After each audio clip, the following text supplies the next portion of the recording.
Assalamualaikum warahmatullahi wabarakatuh. Perkenalkan, nama saya Edi Susanto dengan NIM 21031012, Prodi Pendidikan Biologi. Pada kesempatan kali ini, saya akan membahas serta mempresentasikan mengenai materi bisnis model kanvas untuk memenuhi mata kuliah pengantar kewirausahaan dengan dosen pengampu Bapak Dr. Hanif Al-Qadri, MPD.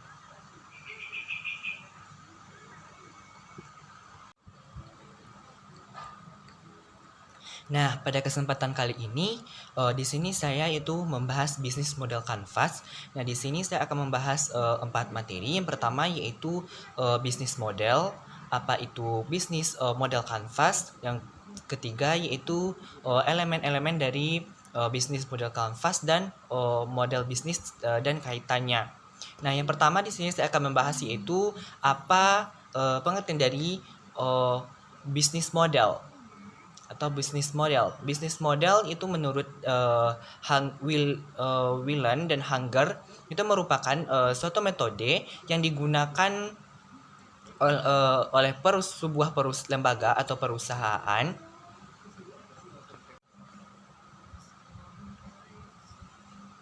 Baik, pada kesempatan kali ini saya akan membahas itu mengenai materi mengenai bisnis model kanvas.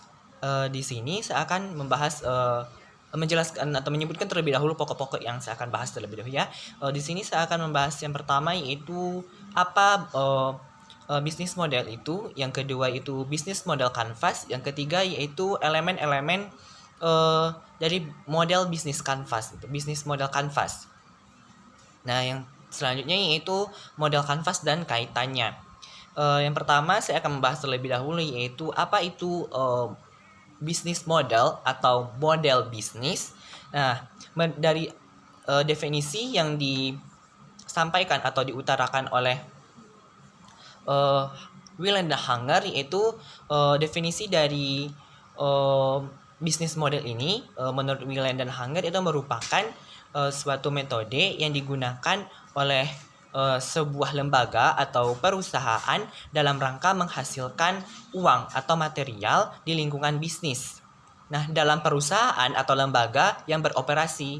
Nah, artinya bisnis model ini didefinisikan sebagai metode yang digunakan oleh perusahaan untuk menjalankan bisnisnya, yang membuat perusahaan itu akhirnya bisa berkembang, bisa maju, bisa berhasil, menghasilkan, serta menginterpretasikannya menjadi besar gitu, bisa menjadi berkembang besar gitu perusahaannya.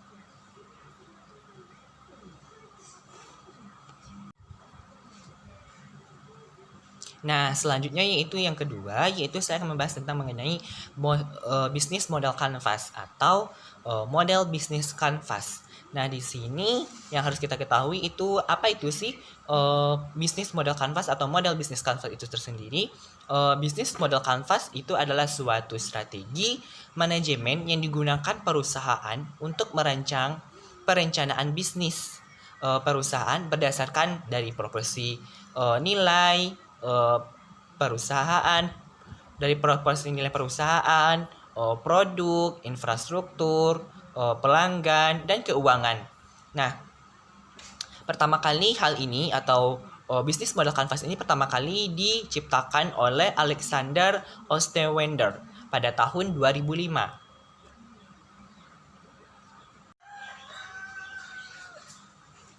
Baik, masuk pada pokok pembahasan selanjutnya yaitu mengenai elemen bisnis model kanvas. Elemen-elemen bisnis model kanvas ini.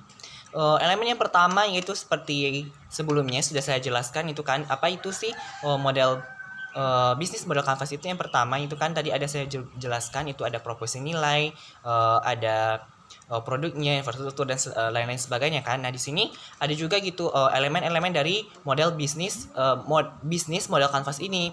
Nah, model bisnis kanvas ini yang pertama yaitu atau bisnis model kanvas ini yang pertama yaitu elemennya yang pertama itu proporsi nilai. Proporsi nilai ini bagian pertama adalah tentang proporsi nilai. Nah, proporsi nilai ini adalah apa yang dibuat oleh perusahaan kita untuk siapa mereka membuatnya gitu. Nah, ini bukan tentang ide atau produk spesifik dalam suatu bisnis gitu. Ini tentang memecahkan masalah atau memenuhi kebutuhan.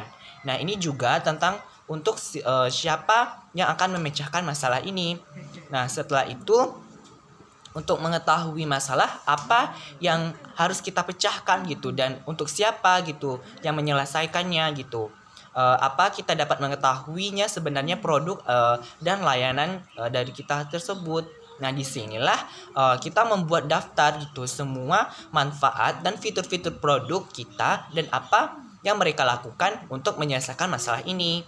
Nah, elemen yang kedua yaitu segmen pelanggan. Nah, mungkin bagian terpenting dari kanvas ini adalah segmen pelanggan. Jika kita tahu gitu kepada siapa bisnis yang kita layani gitu, nah maka kita akan pernah bisa menjual kepada seseorang gitu, kepada konsumen gitu kan. Nah, untuk itu kita perlu mencari tahu gitu siapa pelanggan kita dan mengapa mereka membelinya dari kita gitu. Nah, bisnis itu harus menjadi sangat spesifik gitu, sangat spesifik mencari tahu gitu di mana pelanggan kita tinggal gitu, apa kebiasaan sosial mereka, terus berapa usia mereka, terus apakah mereka laki-laki atau perempuan dan lain sebagainya gitu. Nah, untuk elemen yang ketiga yaitu saluran. Saluran itu adalah apa yang kita gunakan gitu untuk mengirimkan produk dari perusahaan ke pelanggan kita gitu. Di masa lalu kita hanya memiliki satu saluran dan itu adalah saluran fisik. Nah, kita memiliki elatase atau tujuan kita adalah membuat itu orang itu mengunjungi toko kita gitu, membeli produk-produk yang kita hasilkan gitu. Nah, dengan kemajuan teknologi lah, etalase tidak lagi diperlukan. Nah, sekarang banyak kan yang menggunakan internet dan perangkat seluler sebagai media saluran penjualan mereka gitu, seperti gadget, media-media sosial lainnya gitu kan, bisa menggunakan Instagram gitu, Facebook, atau media-media online lainnya gitu kan, juga bisa menggunakan teknologi kayak laptop gitu kan. Nah, itu merupakan dari bentuk-bentuk salurannya gitu. Nah, meskipun kita memiliki saluran fisik kemungkinan besar, nah kita itu masih memerlukan keberadaan website gitu, atau toko online gitu. Toko online gitu bisa kita perjualbelikan gitu produk-produk kita melalui aplikasi Shopee, misalnya gitu kan, Tokopedia dan lain-lain sebagainya gitu. Nah, selanjutnya elemen yang keempat yaitu hubungan konsumen. Nah, ini sangat penting gitu, hubungan konsumen ini. Hubungan konsumen itu adalah bagian keempat dari bisnis model kanvas gitu kan.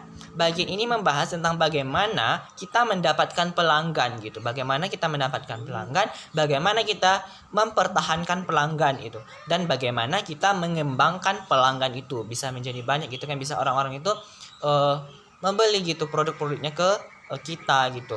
Nah, saluran yang kita pilih yaitu untuk mendistribusikan produk kita itu juga akan membantu menentukan hubungan pelanggan gitu, hubungan kita dengan pelanggan kita gitu. Nah, toko fisik akan mendapatkan pelanggannya itu secara berbeda dari toko online gitu. Nah, jika kita menggunakan situs website sebagai saluran utama, maka kita perlu mencari cara untuk mengarahkan gitu mereka ke situs website yang kita gunakan gitu. Cara membuat mereka tuh membeli begitu ada di sana gitu. Nah, dan cara membuat mereka berkeliaran dan membeli lebih banyak produk kita gitu.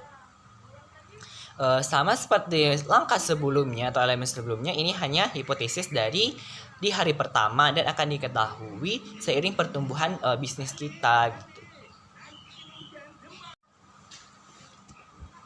Nah, lanjut pada elemen bisnis model kanvas yang kelima yaitu arus pendapatan. Nah, aliran pendapatan adalah bagaimana kita benar-benar menghasilkan uang gitu dari proporsi nilai tadi gitu. Nah, nilai apa yang dibayar pelanggan kita dan bagaimana kita akan mendapatkan nilai itu.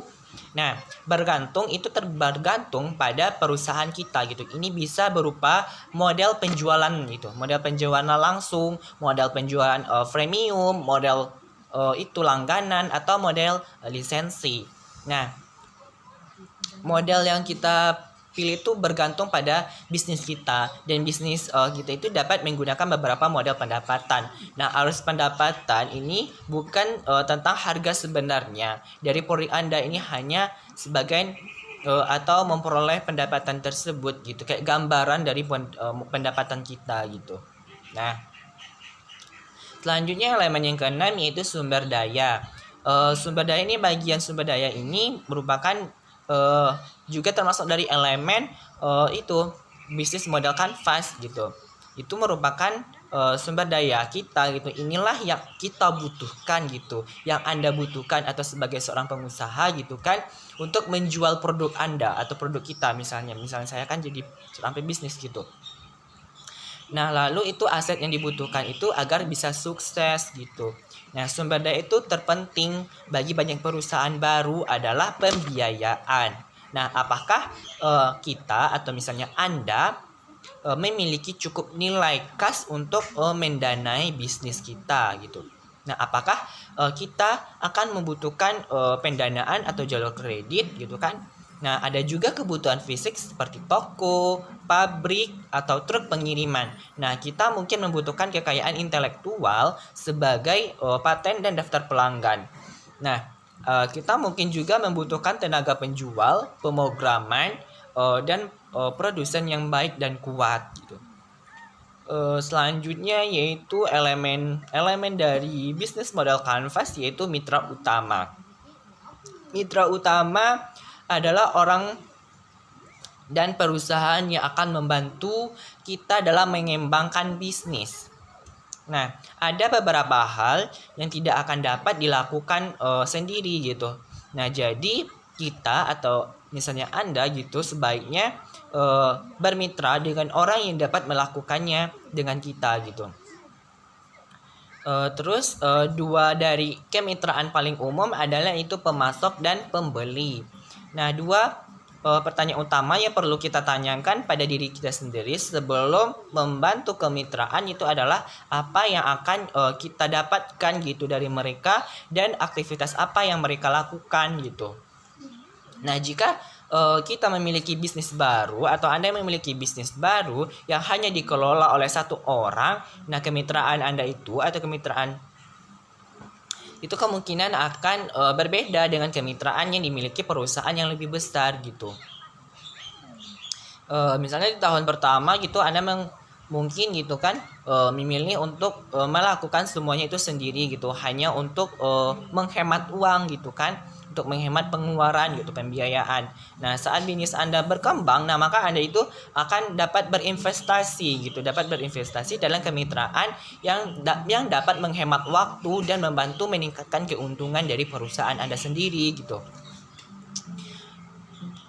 Lanjut yaitu elemen yang ke-8 yaitu kegiatan utama. Nah, kegiatan utama adalah hal terpenting gitu yang harus dilakukan dalam bisnis kita gitu agar model bisnis tersebut berhasil. Nah, jika Anda berada dalam bisnis produksi, maka Anda akan membuat produk gitu kan, menghasilkan sebuah produk gitu yang akan Anda perjualbelikan. Nah, mungkin kita seorang konsultan atau Anda sebagai seorang konsultan itu berada dalam bisnis untuk memecahkan masalah. Nah, Anda bisa dalam penjualan dan bertanggung jawab gitu untuk membuat dan membeli berbagai produk gitu. Nah, apapun yang dilakukan oleh bisnis kita atau Anda gitu kan, aktivitas utama kita adalah apa yang kita butuhkan untuk menjadi ahli agar bisnis kita itu sukses. Nah, elemen yang ke-9 itu elemen yang terakhir yaitu struktur biaya. Nah, struktur biaya ini adalah biaya yang kita keluarkan atau Anda keluarkan gitu sebagai seorang wirausaha gitu dalam melakukan pebisnis gitu. Nah, itu untuk menjaga bisnis tetap berjalan. Struktur biaya ini fungsinya itu supaya bisnis kita itu tetap berjalan gitu. Nah, kita tuh harus berpikir gitu di luar biaya yang jelas seperti gaji, sewa, dan material kita. Nah, itu harus kita pastikan untuk memasukkannya semuanya gitu. Terus kita juga perlu tahu beberapa biaya yang penting dan apa sumber daya, apa yang penting gitu, apa yang mahal gitu, dan berapa biaya dan kegiatan kemitraan yang kita keluarkan, kita itu harus tahu gitu. Nah, kemudian kita juga perlu menanyakan pertanyaan akuntansi yang khas seperti berapa biaya tetap dan berapa biaya variabelnya gitu. Dan skala ekonomi apapun yang akan membebani Anda dengan uang dan menjaga operasional bisnis gitu perlu dimasukkan dalam struktur biaya ini. Nah, untuk memudahkan pengelolaan dana, nah maka kita tuh harus menggunakan software akuntansi seperti Akuntrade online gitu, yang memiliki fitur terbaik dan mudah digunakan. Bahkan untuk kita yang tidak memiliki pemahaman tentang akuntansi atau bisnis baru yang dibangun.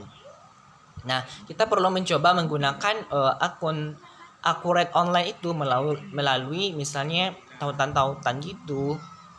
Nah, itulah elemen-elemen bisnis model Canvas. Ada 9 elemen. Yang pertama yaitu ada proporsi nilai. Terus yang kedua ada segmen pelanggan. Yang ketiga itu ada saluran. Yang keempat ada hubungan konsumen. Yang kelima itu ada arus pendapatan. Yang keenam ada sumber daya. Yang ketujuh itu ada mitra utama. Dan kedelapan itu ada kegiatan utama. Dan yang kesembilan itu elemen kesembilan itu ada struktur biaya.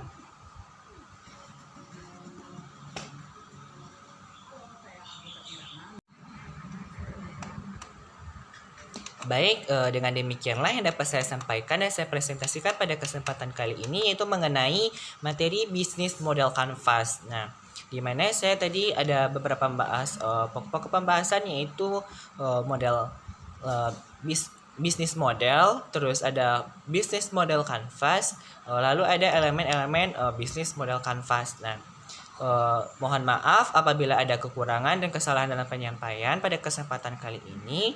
Saya akhiri dengan mengucapkan alhamdulillahirobbilalamin. Wassalamualaikum warahmatullahi wabarakatuh.